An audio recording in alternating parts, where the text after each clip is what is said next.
Hey guys, this is Mag212 and today I'm going to be doing a overview for a small commission for PDK Films.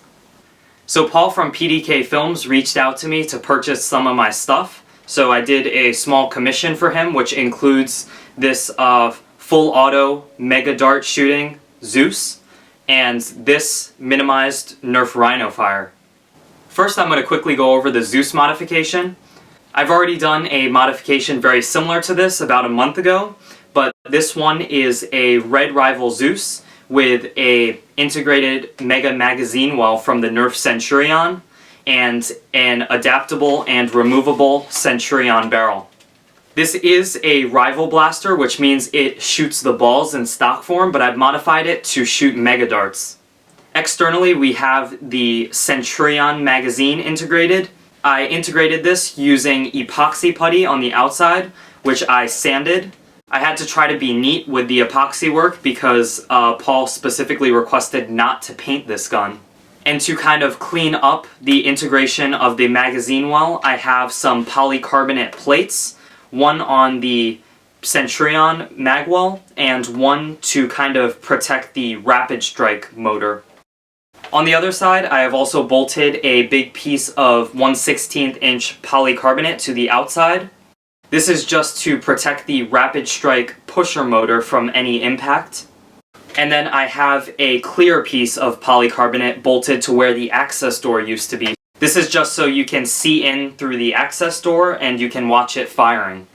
Internally on the magwell, I have some Smoothcast 65D plastic resin. I've also fully rewired the Nerf Zeus with 18 gauge wire. I replaced the stock switches with micro limit switches. There is one for the rev trigger and there is one for the primary trigger. When you pull down the rev trigger, it starts up the Zeus flywheels, and when you pull the primary trigger, that activates the rapid strike pusher motor to start fully automatically feeding the darts. I did modify the Zeus flywheels by sanding down the ridges because with my previous modification I noticed that the ridges would tear apart the mega darts and it would decrease the durability. So by sanding down all those ridges on the flywheels, your mega darts will last a whole lot longer with this blaster. I also rewired this blaster to a lipo battery. It's connected by an XT60 connector and it fits into the battery tray, which I have slightly modified to fit a lipo. And of course I have modified a Centurion barrel to fit into the Zeus muzzle. The Centurion barrel has almost a perfect fit with the muzzle. I dremeled out the Zeus muzzle a little bit so it's a very tight friction fit, and I have used a Dremel to modify the barrel so that it can fit onto the Zeus. In addition, I've also bolted the muzzle into the Zeus to increase the stability of the barrel. That's all for the Zeus, so now on to the modified Nerf Rhino-Fire. This is an N-Strike Elite Rhino-Fire, which I have minimized by hacksawing off the front barrel, and I've also removed the stock handle and replaced it with a very comfortable Apollo grip. The Apollo grip is integrated into the RhinoFire battery tray with a combination of epoxy putty and Smoothcast 65D plastic resin. So for internal modifications, I did a full rewire with 18 gauge wire. I also rewired the circuit to a rev switch right here in the Apollo handle, which is a momentary push button switch, and I have put a micro switch behind the Apollo trigger. So when you push the rev trigger, that starts up the flywheels, and when you pull the primary trigger, that starts the pusher motor.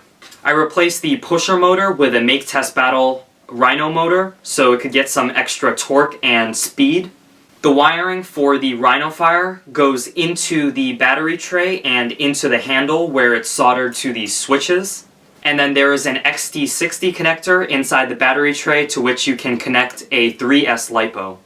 I had to modify the inside of the Rhino-Fire battery tray just so you can fit your lipo battery. Now let's go to a firing demo of the Nerf Zeus and the Nerf Rhino-Fire.